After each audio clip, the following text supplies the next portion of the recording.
I sent some soil samples from the garden off to a lab for analysis.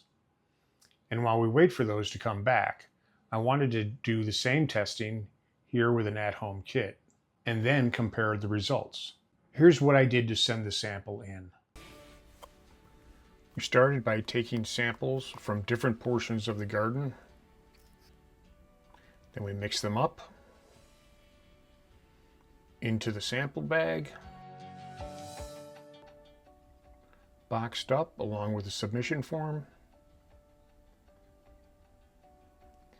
And then we took them and shipped them off to the lab.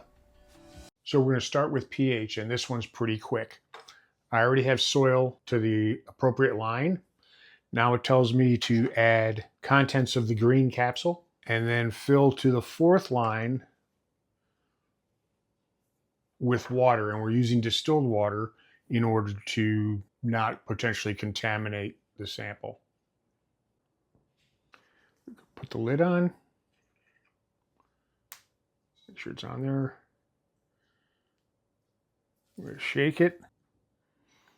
And then we're going to wait 2 minutes. Okay, it's been 2 minutes. So we're going to take the sample. We're going to put it into the kit. And then we're going to press the pH button. It's telling me 7.0.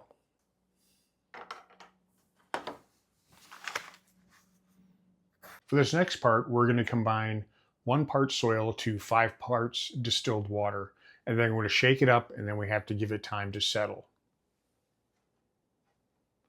So there's half a cup of the soil, 2.5 cups of water.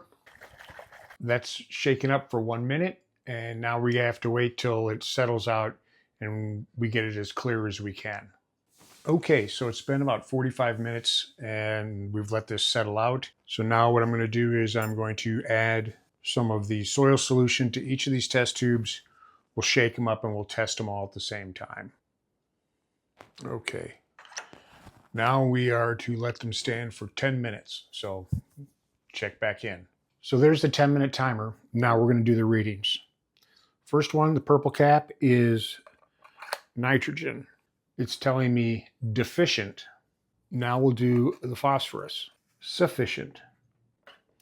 And finally, we'll do potassium. It gave me adequate. Okay, let's compare these results with what the lab said. I have the lab results right here, so let's see. On pH, kit says 7.0 and the lab says 7.3. That's pretty close. That's workable. But on the macronutrients, things start to come apart a little bit. The kit says nitrogen is deficient. The lab doesn't measure it. On phosphorus, kit says sufficient, but the lab says very high at 182 parts per million.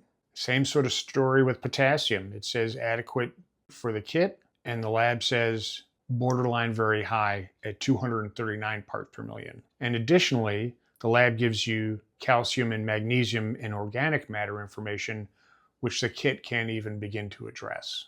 So here's the thing. The kit was $40 plus tax. The lab was $26 for the lab fee and shipping. So in this case, the lab gives you more details, but it actually costs less. And for me, that makes the lab a pretty obvious choice. Now to follow up, we're going to look at the lab results in detail and then see what we're going to do based on those results.